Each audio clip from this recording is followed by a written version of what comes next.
Hello students, today I am going to tell you about your syllabus, reduced syllabus or paper pattern. Then बेटा first part होएगा 40 marks का अपना, ठीक है जी। 40 marks का होएगा जिहदे विच रीडिंग कंप्रीहेंशन होएगा 20 मार्क्स का, ठीक है। 20 मार्क्स का रीडिंग कंप्रीहेंशन है और उहदे च की है unseen passage to assess comprehension, interpretation and inference. Vocabulary and inference of meaning will also be assessed, यानी मीनिंग भी पूछे जा सकते हैं, ठीक है जी। और क्वेश्चन आंसर्स ने जोड़े उस तो इंटरप्रेट किए जा सकते हैं, ठीक है। द पैसेज में भी फैक्चुअल, डिस्क्रिप्टिव और लिटरेरी, किसी भी तरह का पैसेज है जो हो सकता है। फैक्चुअल भी हो सकता है, डिस्क्रिप्टिव भी हो सकता है और लिटरेरी भी हो सकता है, ठीक है जी। नेक्स्ट है सेकेंड पार्ट होएगा अपना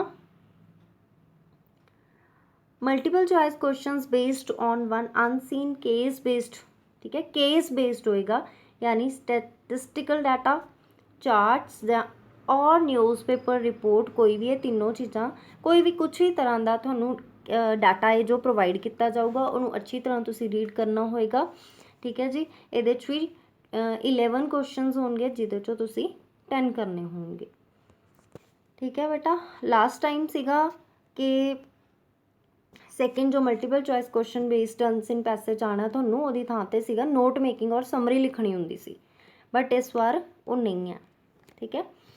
और वर्ड लिमिट है जो वो कितनी होनी चाहिए है, दोनों पैसेजेस दी 700 to 750 वर्ड्स होनी चाहिए है। नेक्स्ट है 40 मार्क्स का अपना रीडिंग पैसेज सी जिहदे चों 20 मार्क्स के थानू की आने हैं, कॉम्प्रीहेंशनस आने हैं, और 20 मार्क्स के ने जो लिटरेचर आनी है थानू, ठीक है। इहदे विच की होएगा बेटा मल्टीपल चॉइस क्वेश्चंस होंगे, प्रोज एक्सट्रैक्ट्स, ठीक है जी। कोई भी पैरा दिता होएगा थानू फ्लैमिंगो और विस्टा दोनों बुक्स के विचों।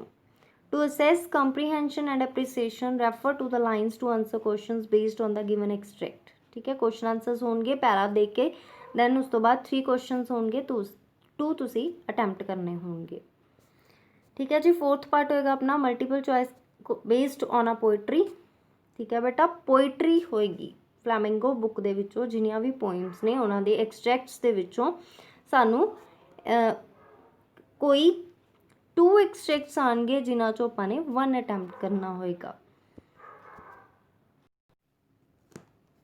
थर्ड एक्सट्रैक्ट दे विच की है बेटा कि 3 एक्सट्रैक्ट्स दे विचों 2 एक्सट्रैक्ट करने होंगे जिहड़े कि 4 जिहदे विच की है 4 क्वेश्चंस होंगे, यानी 1 मार्क ईच स्टैंजा, ठीक है। 4 क्वेश्चन यानी टोटल 8 मार्क्स का होएगा। और पोइट्री है जो ਉਹਦੇ ਵਿੱਚੋਂ 2 एक्सट्रैक्ट्स ਦੇ ਵਿੱਚੋਂ 1 करना होएगा यानी 4 क्वेश्चंस होंगे वो तुसी अटैम्प्ट करने होंगे।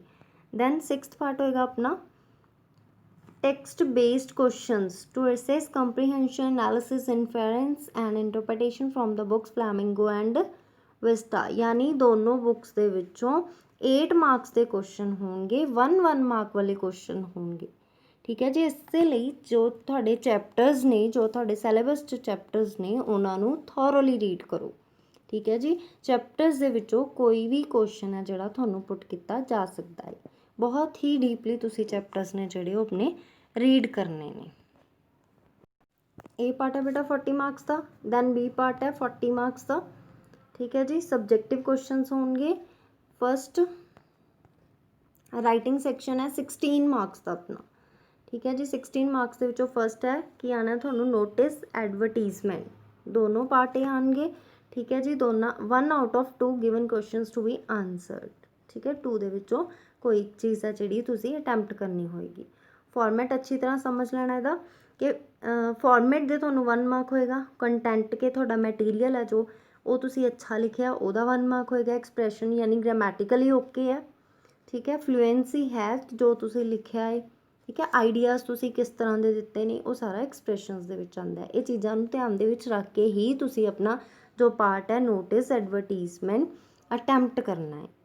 और नेक्स्ट है बेटा शॉर्ट राइटिंग टास्क, फॉर्मल और इनफॉर्मल, इन्विटेशन और रिप्लाई, ठीक है। इन्विटेशन और रिप्लाई करनी है to 50 up to 50 words, 1 out of the 2 given questions to be answered। ठीक है जी। Format same, 1 mark the format है, कंटेंट 1 मार्क है, एक्सप्रेशन 1 मार्क है। ठीक, नैक्सट है अपनी लैटर्स।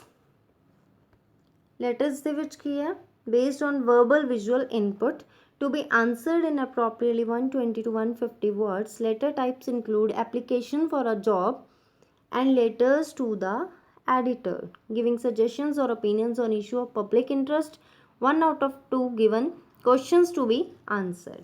ठीक है बेटा जी, बहुत ध्यान ਦੇ ਨਾਲ ਹੈ ਲੈਟਰ ਹੈ ਜੋ ਆਪਣਾ ਉਹਦੇ ਟੈਕਨੀਕ ਹੈ ਜੋ ਲਿਖਣ ਦੀ ਲੈਟਰ ਨੂੰ ਉਹਨੂੰ ਅੱਛੀ ਤਰ੍ਹਾਂ ਸਮਝਣਾ ਹੈ और समझ के अपना लेटर है जो अटैम्प्ट करना है। Format 1 mark, content 2 marks and expression 2 marks.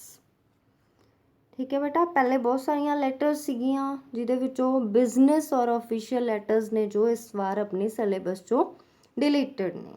ठीक है जी, पोस्टर मेकिंग डिलीटेड है, बिजनेस और ऑफिशियल लेटर्स डिलीटेड ने, स्पीच डिलीटेड है और डिबेट डिलीटेड है। ठीक है, बहुत सारे टॉपिक्स ने जो इस बार अपने सिलेबस चो डिलीटेड है। नेक्स्ट है बेटा जी आर्टिकल और report writing, descriptive and analytical in nature based on verbal inputs to be answered in 120 to 150 words, 1 out of the 2 given questions to be answered. ठीक है, आर्टिकल और रिपोर्ट राइटिंग होएगी। ठीक है जी, दोनों के विचों कोई एक चीज़ है जो तुसी अटैम्प्ट करनी होएगी।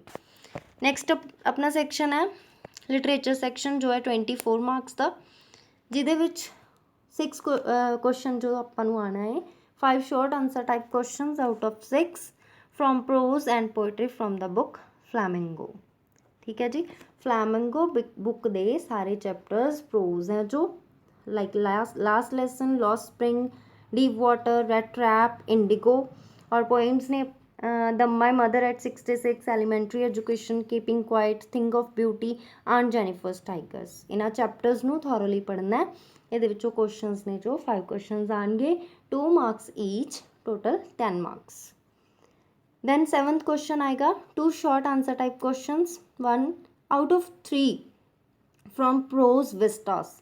विस्टास बुक दे विचों क्वेश्चंस होंगे, 3 क्वेश्चंस होंगे, 2 अटैम्प्ट करने होंगे, 2 मार्क्स दे। ठीक है जी। नेक्स्ट है question number 8, long answer type question from prose poetry, prose और पोएट्री यानी फ्लैमिंगो बुक दे विचों लॉन्ग क्वेश्चन आएगा थानू। ठीक है जी, 2 क्वेश्चन आएंगे जिन्हां चों 1 है तुसीं अटैम्प्ट करना होएगा, 5 मार्क्स का ये क्वेश्चन होएगा। द 9th क्वेश्चन है 1 long answer type question based on the chapters from the book Vistas. जिस तरह पहले पेपर दे विच आंदा रहा है उस तरह 1 लॉन्ग क्वेश्चन है जो वो विस्टा बुक चो करना होएगा, 1 लॉन्ग है जो फ्लैमिंगो बुक का करना होएगा, और 2 क्वेश्चन आएंगे, 1 अटैम्प्ट करना होएगा। ठीक है जी, बुक्स बारे बेटा थानू पता ही है, कर रहे हो तुसी जो। ठीक है, फ्लैमिंगो बुक है अपनी और विस्टास बुक है। ठीक है, जो आपां हुण स्टडी कर रहे हैं जिन्हां दी। दैन उस तो बाद देखो डिलीटेड टॉपिक्स ने, रीडिंग दे विचों सैकेंड कॉम्प्रीहेंशन जो आंदा हुंदा सीगा वो सी नोट मेकिंग और समराइजिंग आंदा सी। ठीक है, जो इस बार अपने सिलेबस चो डिलीटेड है। ठीक, दैन लिटरेचर फ्लैमिंगो बुक दे विचों जो पार्ट अपने डिलीटेड ने, poets and pancakes, interview, going places, poems दे विचों है जो रोड साइड स्टैंड है वो इस बार अपने सिलेबस चो डिलीटेड है। दैन विस्टास बुक दे विचों the tiger king, journey to the end of the earth, memories of childhood, ये पार्ट ने जो डिलीटेड ने। दैन राइटिंग टास्क के विचों पोस्टर मेकिंग, बिजनेस और ऑफिशियल लैटर्स जो मैं थोड़ा पहले दस चुकी हाँ।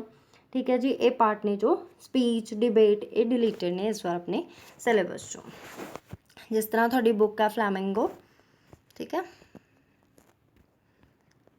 देखो ये चैप्टर्स ने अपने 8 चैप्टर्स सी टोटल।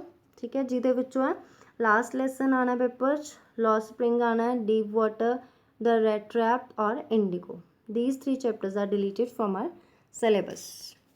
ठीक है बेटा, पोएट्री दे विचों अपने my mother at 66, elementary education, classroom in a slum, sorry, keeping quiet, thing of beauty, roadside stand and aunt Jennifer. Total सी अपनिया 6 पोइम सी, बट इस बार रोड साइड स्टैंड है जो अपने सिलेबस चो डिलीटेड है। ਔਰ ਨੈਕਸਟ ਬੁੱਕ ਹੈ ਆਪਣੀ ਵਿਸਟਾਸ, ਜਿਹਦੇ ਵਿੱਚੋਂ ਚੈਪਟਰਸ ਨੇ ਡਿਲੀਟਡ ਚੈਪਟਰਸ ਨੇ। ਇਹਦੇ ਵਿੱਚੋਂ ਟਾਈਗਰ ਕਿੰਗ ਇਜ਼ ਡਿਲੀਟਡ, ਠੀਕ ਹੈ, 3rd ਲੈਵਲ ਆਣਾ ਪੇਪਰ ਦੇ ਵਿੱਚ। Then journey to the end of earth is deleted, the enemy should visit it mommy, then on the face of it, Ivan's tries an O level, memories of childhood is deleted from our selection.